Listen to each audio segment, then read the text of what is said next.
o desejado de todas as nações. Capítulo 12. A tentação. E Jesus, cheio do Espírito Santo, voltou do Jordão e foi levado pelo Espírito ao deserto. As palavras de Marcos são ainda mais significativas. Diz ele: E logo o Espírito o impeliu para o deserto. E ali esteve no deserto 40 dias, tentado por Satanás. E vivia entre as feras. E naqueles dias não comeu coisa alguma. Quando Jesus foi levado ao deserto para ser tentado, foi levado pelo Espírito de Deus. Não o convidou à tentação. Foi para o deserto para estar sozinho, a fim de considerar sua missão e obra. Por jejum e oração, se devia fortalecer para a sangrenta vereda que lhe cumpria trilhar. Mas Satanás sabia que Jesus fora para o deserto e julgou ser essa a melhor ocasião de se lhe aproximar. Momentosos eram para o mundo os resultados em jogo no conflito entre o príncipe da luz e o líder do reino das trevas. Depois de tentar o homem e pecar, Satanás reclamou a terra como sua e intitulou-se príncipe deste mundo. Havendo levado os pais de nossa raça à semelhança com sua própria natureza, julgou estabelecer aqui seu império. Declarou que os homens o haviam escolhido como seu soberano. Através de seu domínio sobre os homens, adquiriu o império sobre o mundo. Cristo viera para desmentir a pretensão de Satanás. Como filho do homem, o Salvador permaneceu leal a Deus. Assim se provaria que Satanás não havia adquirido inteiro domínio sobre a raça humana e que sua pretensão ao mundo era falsa. Todos quantos desejassem libertação de seu poder seriam postos em liberdade. O domínio perdido por Adão em consequência do pecado seria restaurado. Desde a declaração feita à serpente no Éden: porei inimizade entre ti e a mulher, e entre a sua semente e a tua semente, Gênesis 3,15. Satanás ficara sabendo que não manteria absoluto controle do mundo. Manifestava-se nos homens a operação de um poder que contrabalançaria seu domínio. Profundamente interessado, discernia nessas cerimônias um símbolo de comunhão entre a terra e o céu. Aplicou-se a interceptar essa comunhão. Desfigurou a Deus e deu falsa interpretação aos ritos que apontavam ao Salvador. Os homens foram levados a temer a Deus como um ser que se deleitasse na destruição deles. Os sacrifícios que deveriam haver revelado seu amor eram oferecidos apenas para lhe apaziguar a ira. Satanás excitava as más paixões dos homens a fim de firmar sobre eles o poder. Quando foi dada a palavra escrita de Deus, Satanás estudou as profecias concernentes ao advento do Salvador. De geração a geração, operou no intuito de cegar o povo para essas profecias, de modo a rejeitarem a Cristo em sua vinda. Por ocasião do nascimento de Jesus, Satanás compreendeu que viera alguém divinamente comissionado para lhe disputar o domínio. Tremeu ante a mensagem dos anjos que atestava a autoridade do recém-nascido rei. Satanás bem sabia a posição ocupada por Cristo no céu como o amado do Pai. Que o Filho de Deus viesse à terra como homem encheu-o de assombro e apreensão. Não podia penetrar o mistério desse grande sacrifício. Sua alma egoísta não compreendia tal amor pela iludida raça. A glória e a paz do céu e a alegria da comunhão com Deus não eram senão fracamente percebidas pelos homens. Mas bem as conhecia Lúcifer, o querubim cobridor. Desde que perdera o céu, estava decidido a vingar-se, levando outros a partilhar de sua queda. Isso faria ele, induzindo-os a desvalorizar as coisas celestiais e a pôr o coração nas terrestres. Não sem obstáculos, devia o comandante celestial conquistar a humanidade para seu reino. Desde criancinha em Belém, foi continuamente assaltado pelo maligno. A imagem de Deus era manifesta em Cristo e nos conselhos de Satanás se decidiu que fosse vencido. Não viera ainda ao mundo algum ser humano que escapasse ao poder do enganador. Foram-lhe soltas no encalço as forças da confederação do mal, empenhando-se contra ele no intuito de, se possível, vencê-lo. Quando do batismo de Cristo, Satanás achava-se entre os espectadores. Viu a glória do Pai cobrir o Filho. Ouviu a voz de Jeová testificando da divindade de Jesus. Desde o pecado de Adão, estivera a raça humana cortada da direta comunhão com Deus. A comunicação entre o céu e a terra fizera-se por meio de Cristo, mas agora que Jesus viera, em semelhança da carne do pecado, Romanos 8, 3. O próprio Pai falou. Dantes, comunicara-se com a humanidade por intermédio de Cristo. Fazia-o agora em Cristo. Satanás esperara que, devido ao aborrecimento de Deus pelo pecado, se daria eterna separação entre o céu e a terra. Era, no entanto, agora manifesto que a ligação entre Deus e o homem fora restaurada. Satanás viu que ou venceria ou seria vencido. Os resultados do conflito envolviam demasiado para ser ele confiado aos anjos confederados. Ele próprio devia dirigir em pessoa o conflito. Todas as forças da apostasia se puseram a postos contra o Filho de Deus. Cristo se tornou o alvo de todas as armas do inferno. Muitos há que não consideram esse conflito entre Cristo e Satanás como tendo relação especial com sua própria vida. Pouco interesse tem para eles. Mas essa luta repete-se nos domínios de cada coração.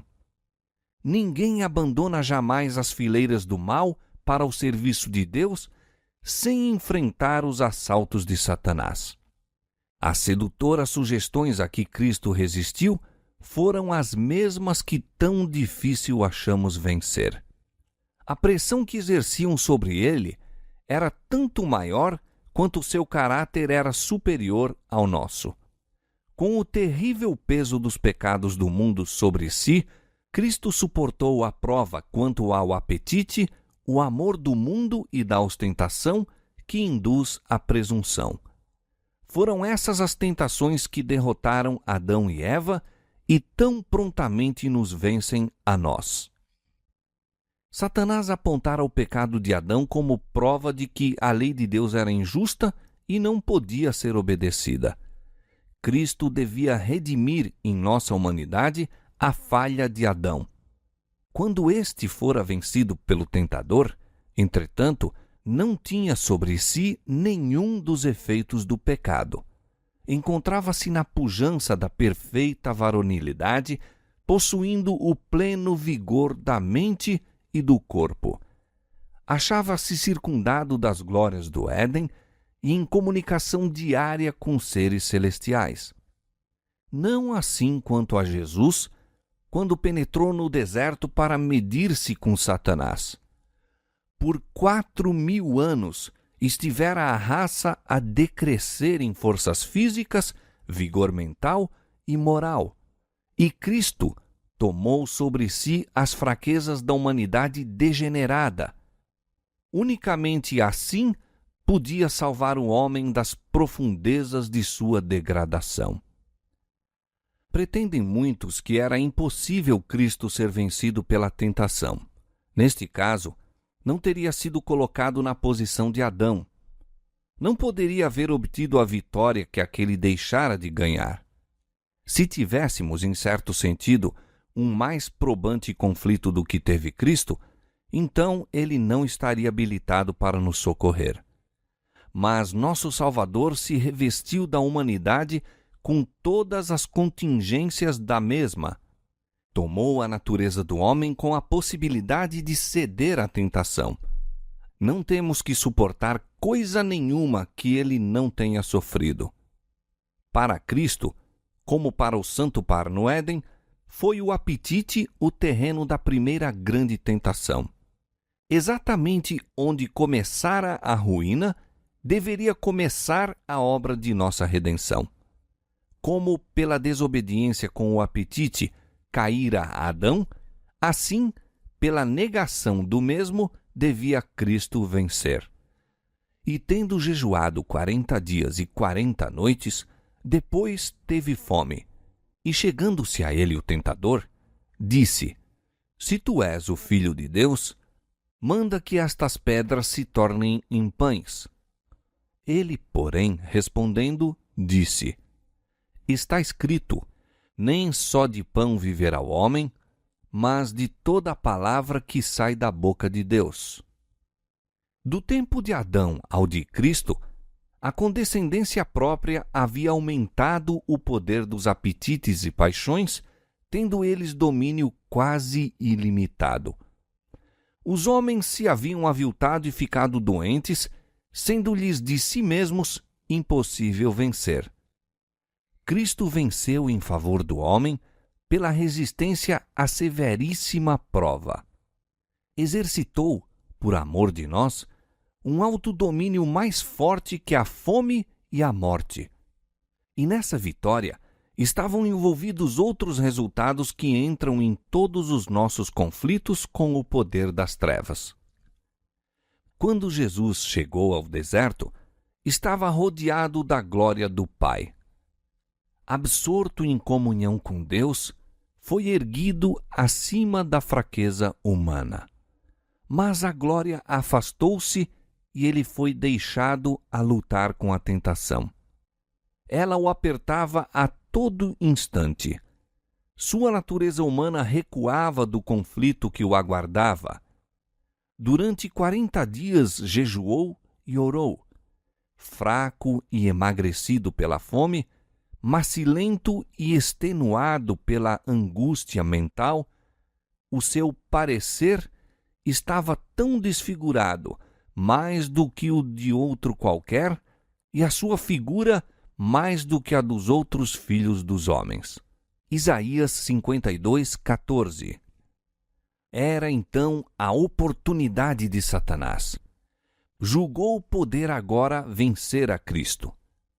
Eis que foi ter com o Salvador, como em resposta às suas orações, disfarçado num anjo do céu. Pretendia ter uma missão de Deus, declarar que o jejum de Jesus chegara ao termo.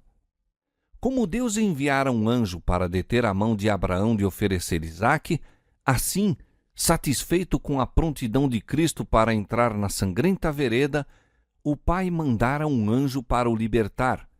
Era essa a mensagem trazida a Jesus. O Salvador desfalecia de fome, ambicionava o alimento quando Satanás o assaltou de repente. Apontando para as pedras que juncavam o deserto e tinham a aparência de pães, disse o tentador: Se tu és o Filho de Deus, manda que estas pedras se tornem em pães. Conquanto aparecesse como um anjo de luz, essas primeiras palavras traíam-lhe o caráter. Se tu és o Filho de Deus. Aí está a insinuação de desconfiança. Desse Jesus ouvidos à sugestão de Satanás, e seria isso uma aceitação da dúvida. O tentador planeja vencer a Cristo pelo mesmo processo tão bem-sucedido quanto a raça humana ao princípio. Com que astúcia se aproximara Satanás de Eva no Éden. É assim que Deus disse: Não comereis de toda árvore do jardim? Gênesis 3, 1. Até aí eram verdadeiras as palavras do tentador. Na maneira de as proferir, porém, havia disfarçado desprezo pelas palavras de Deus. Havia encoberta negação, uma dúvida da veracidade divina. Satanás procurara infundir no espírito de Eva a ideia de que Deus não faria aquilo que dissera, que a retenção de tão belo fruto era uma contradição de seu amor e compaixão para com o homem. Da mesma maneira, procura agora o tentador inspirar a Cristo seus próprios sentimentos. Se tu és o Filho de Deus. As palavras traduzem a mordacidade de seu espírito. Há no tom de sua voz uma expressão de completa incredulidade. Trataria Deus assim a seu filho? Deixá-lo-ia no deserto com as feras, sem alimento, sem companheiros, sem conforto? Insinua que Deus nunca intentaria que seu filho se achasse em tal condição. Se tu és o Filho de Deus, mostra teu poder, mitigando a fome que te oprime. Manda que esta pedra se torne em pão. As palavras do céu, este é meu Filho amado, em quem me comprazo, Mateus 3,17, soavam ainda aos ouvidos de Satanás. Mas ele estava decidido a fazer Cristo descrer desse testemunho. A palavra de Deus era a segurança de Cristo quanto à divindade de sua missão. Viera viver como homem entre os homens e era a palavra que declarava sua ligação com o céu. Era o desígnio de Satanás fazê-lo duvidar dessa palavra. Se a confiança de Cristo em Deus fosse abalada, Satanás sabia que lhe caberia a vitória no conflito. Poderia derrotar Jesus. Esperava que, sob o império do acabrunhamento e de extrema fome, Cristo perdesse a fé em seu Pai e operasse um milagre em seu benefício. Houvesse ele feito isso, e ter-se-ia frustrado o plano da salvação. Quando o Filho de Deus e Satanás, pela primeira vez, se defrontaram em conflito, era Cristo o comandante das hostes celestiais, e Satanás, o cabeça da rebelião no céu, fora dali expulso. Agora, dir-se-ia haverem-se invertido as condições e o adversário explorou o mais possível sua suposta vantagem. Um dos mais poderosos anjos, disse ele, fora banido do céu.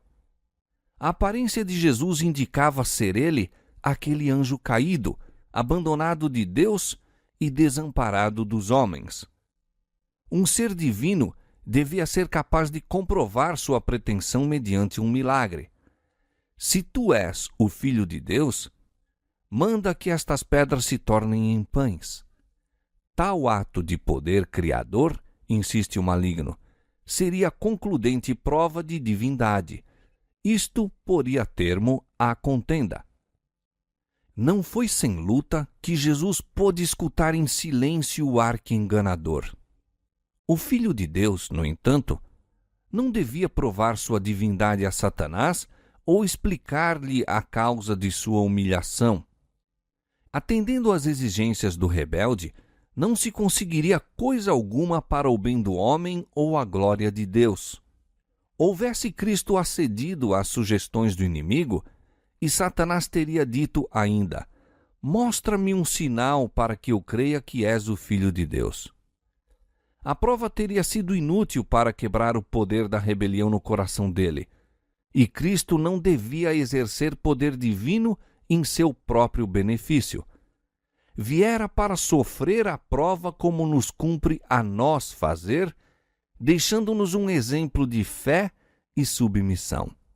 Nem aí, nem em qualquer ocasião em sua vida terrestre, operou ele um milagre em seu favor.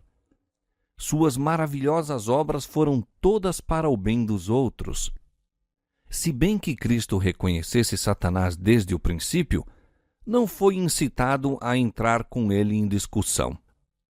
Fortalecido com a lembrança da voz do céu, descansou no amor de seu Pai.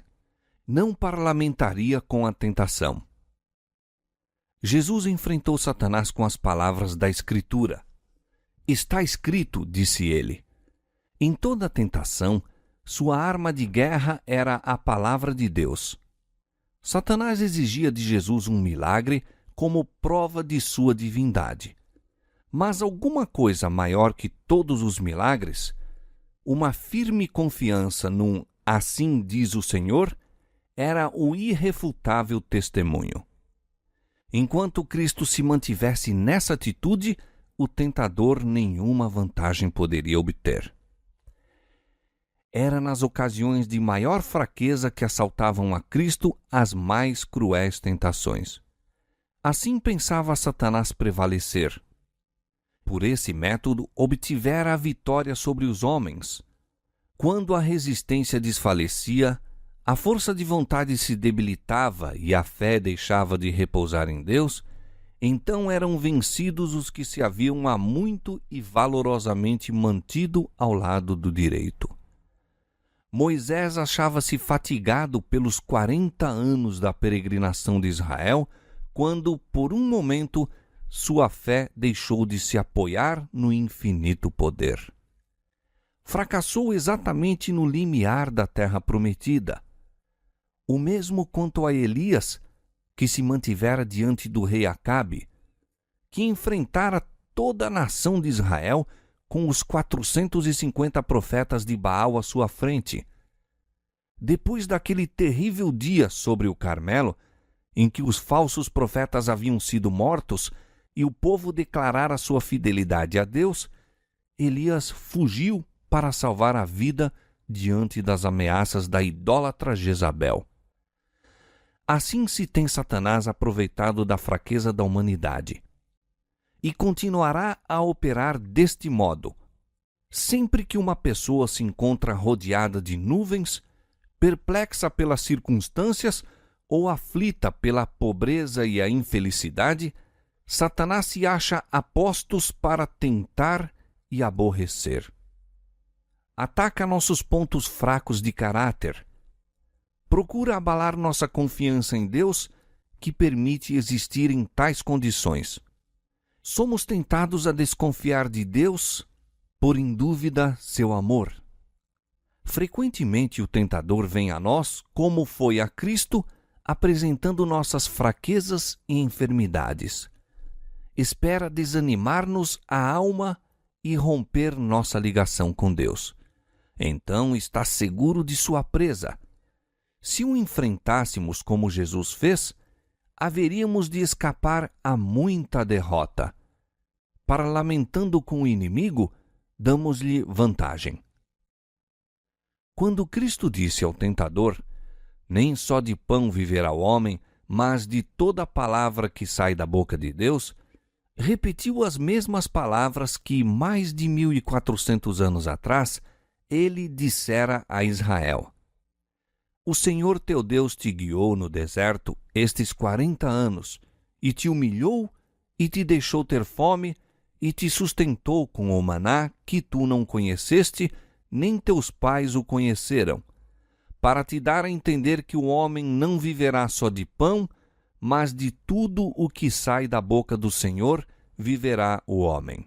Deuteronômio capítulo 8, versos 2 e 3. No deserto, quando falharam todos os meios de subsistência, Deus enviou a seu povo maná do céu, e foi-lhe dada suficiente e constante provisão. Essa providência visava ensinar-lhes que, enquanto confiassem em Deus e andassem em seus caminhos, Ele os não abandonaria. O Salvador pôs agora em prática a lição que dera a Israel. Pela palavra de Deus fora prestado socorro às hostes hebraicas, e pela palavra seria a ele concedido a Jesus. Ele aguardava o tempo designado por Deus para o socorrer. Achava-se no deserto em obediência a Deus e não obteria alimento por seguir as sugestões de Satanás. Em presença do expectante universo, Testificou ele ser menor desgraça sofrer, seja o que for, do que afastar-se de qualquer modo da vontade de Deus. Nem só de pão viverá o homem, mas de toda palavra que sai da boca de Deus. Muitas vezes, o seguidor de Cristo é colocado em situação em que não lhe é possível servir a Deus e continuar seus empreendimentos mundanos. Talvez pareça que a obediência a qualquer claro reclamo da parte de Deus o privará dos meios de subsistência. Satanás quer fazê-lo crer que deve sacrificar as convicções de sua consciência. Mas a única coisa no mundo em que podemos repousar é a palavra de Deus. Buscai primeiro o reino de Deus e a sua justiça, e todas as outras coisas vos serão acrescentadas. Mateus 6,33. Mesmo nesta vida, não nos é proveitoso apartar-nos da vontade de nosso Pai no céu. Quando aprendemos o poder de sua palavra, não seguiremos as sugestões de Satanás para obter alimento ou salvar a vida. Nossa única preocupação será: qual é o mandamento de Deus? Qual sua promessa?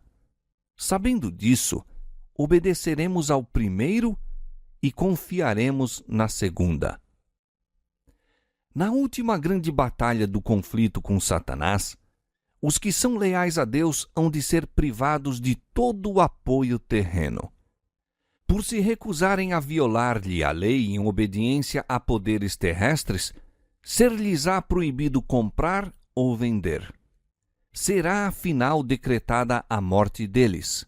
Ver Apocalipse capítulo 13, verso 11 a 17.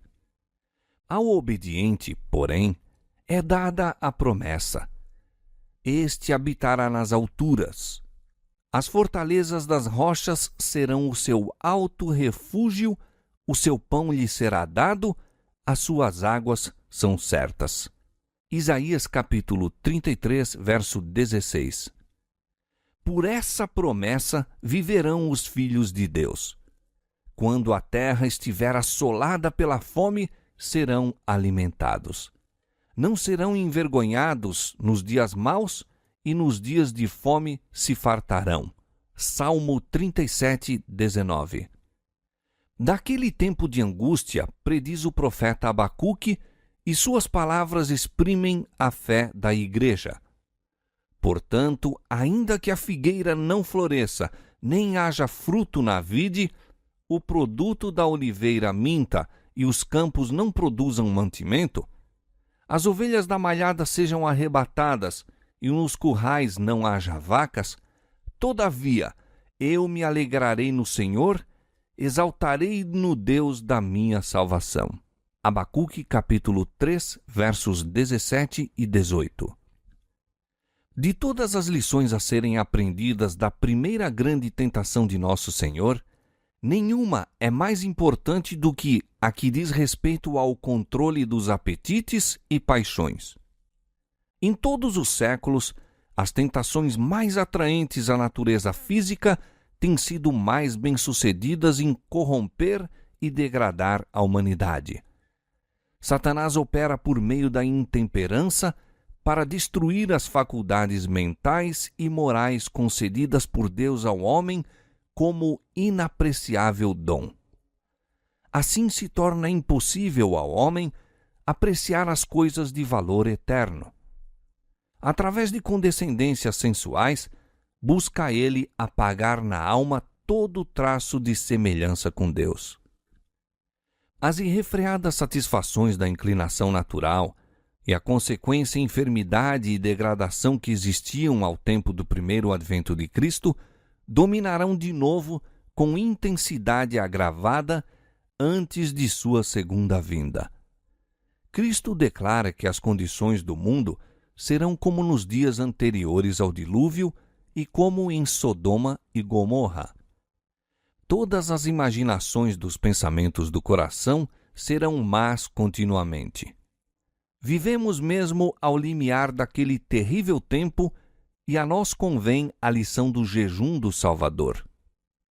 Unicamente pela inexprimível angústia suportada por Cristo, podemos avaliar o mal da irrefreada satisfação própria.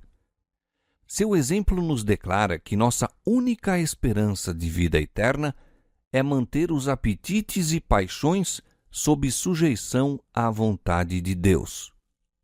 Em nossa própria força, é-nos impossível escapar aos clamores de nossa natureza caída. Satanás trar-nos-á tentações por este lado. Cristo sabia que o inimigo viria a toda a criatura humana para se aproveitar da fraqueza hereditária e, por suas falsas insinuações, enredar todos cuja confiança não se firma em Deus. E, passando pelo terreno que devemos atravessar, nosso Senhor nos preparou o caminho para a vitória. Não é de sua vontade que fiquemos desvantajosamente colocados no conflito com Satanás. Não quer que fiquemos intimidados nem desfalecidos pelos assaltos da serpente. Tende bom ânimo, diz ele, eu venci o mundo. João 16:33. O que está lutando contra o poder do apetite, olhe ao Salvador no deserto da tentação. Veja-o em sua angústia na cruz, ao exclamar, tenho sede. Ele resistiu a tudo quanto nos é possível suportar. Sua vitória é nossa. Jesus repousava na sabedoria e força de seu Pai Celeste. Declara, o Senhor Jeová me ajuda, pelo que me não confundo, e sei que não serei confundido. Eis que o Senhor Jeová me ajuda. Mostrando seu próprio exemplo, diz-nos, quem há entre vós que tema ao Senhor? Quando andar em trevas e não tiver luz nenhuma, confie no nome do Senhor e firme-se sobre o seu Deus. Isaías capítulo 50, versos 7 a 10. Vem o príncipe do mundo, disse Jesus. Ele nada tem em mim. João 14:30. Nada havia nele que correspondesse aos sofismas de Satanás. Ele não consentia com o pecado, nem por um pensamento cedia à tentação. O mesmo se pode dar conosco. A humanidade de Cristo estava unida à divindade, estava habilitado para o conflito mediante a presença interior do Espírito Santo. E veio para nos tornar participantes da natureza divina. Enquanto a ele estivermos ligados pela fé, o pecado não mais terá domínio sobre nós. Deus nos toma a mão da fé e a leva a apoderar-se firmemente da divindade de Cristo, a fim de atingirmos a perfeição de caráter. E a maneira por que isso se realiza, Cristo nos-la mostrou. Por que meio venceu no conflito contra Satanás? Pela palavra de Deus. Unicamente pela palavra pôde resistir à tentação. Está escrito, dizia, e são-nos dadas grandíssimas e preciosas promessas para que por ela fiqueis participantes da natureza divina, havendo escapado da corrupção que pela concupiscência há no mundo. 2 Pedro 1:4. Toda a promessa da palavra de Deus nos pertence. De tudo que sai da boca de Deus, havemos de viver. Quando assaltados pela tentação, não olheis as circunstâncias ou a fraqueza do próprio eu, mas ao poder da palavra. Pertence-vos toda a sua força. Escondi a palavra no meu coração, diz o salmista, para eu não pecar contra ti. Pela palavra dos teus lábios me guardei das veredas do destruidor. Salmo 119, versos 11 e Salmo 17, verso 4.